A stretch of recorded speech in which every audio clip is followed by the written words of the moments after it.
Welcome viewers to another fabulous episode of Unapologetically Free. Now today I am going to talk about how pleasure and pain affects relationships part 2. So for part 2 I'm going to talk about how pain is crucial in maintaining relationships. Now first off, pain is necessary to stop undesired behavior. Now, pain is found in nature for a good reason. It warns us to not proceed with the line of action that causes the pain in the first place. Now, human beings have a weird relationship with pain. We tend to hate pain and therefore would generally move away from pain. However, understanding pain has its usefulness. For example, the pain of self-discipline causes us to mature. For example, having the self-discipline to subject yourself to painful exercise day after day after day builds a strong body. And with regards to relationships, pain brings a stop to undesired behavior. For example, bullying. Many people who are bullied fail to remedy the situation because they are unable to apply pain to the bully and hence stop the bullying behavior. Now, one of the easier ways to deal with this is to simply ignore at all costs the source of bullying, and ignoring something and someone would cause a certain degree of pain because in some sense the bully is trying to elicit attention, and cutting off attention is a form of pain.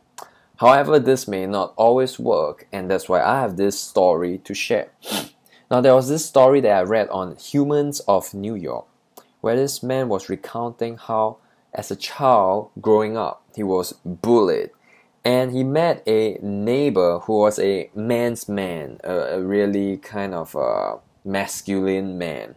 And one day, this child came back from school and complained that he was bullied by someone 1.5 times his size.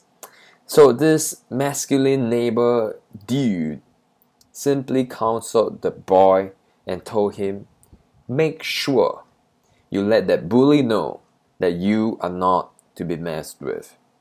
So immediately this child went off to find the bully and fought it out.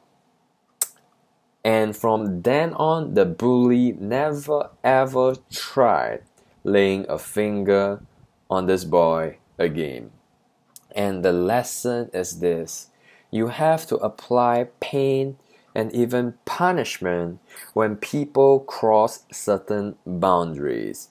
Like the bullying example, you have to be willing to apply pain when people do things that are unreasonable or do not meet your standard. For example, I hate it when people are late, and I hate waiting for no good reason. Therefore, when people meet me, I make it very clear that I do not tolerate it when people are late. So when my friends or whoever meet me and they do come late, I will not simply let it slide, but will make sure that pain is applied in some manner.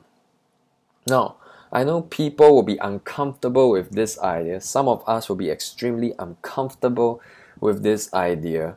But this application of pain is not so much to torture or cause harm, but rather to correct undesirable behavior.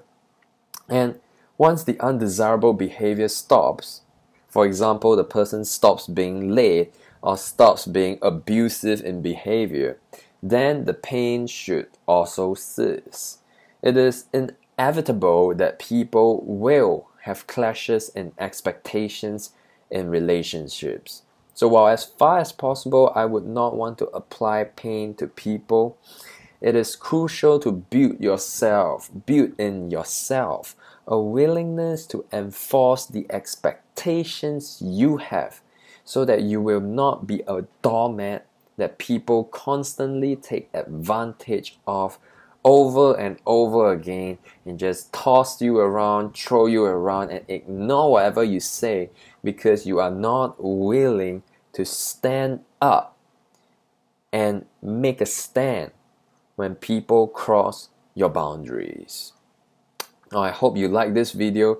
If you do, like it, comment, subscribe, share this video, and I'll see you again.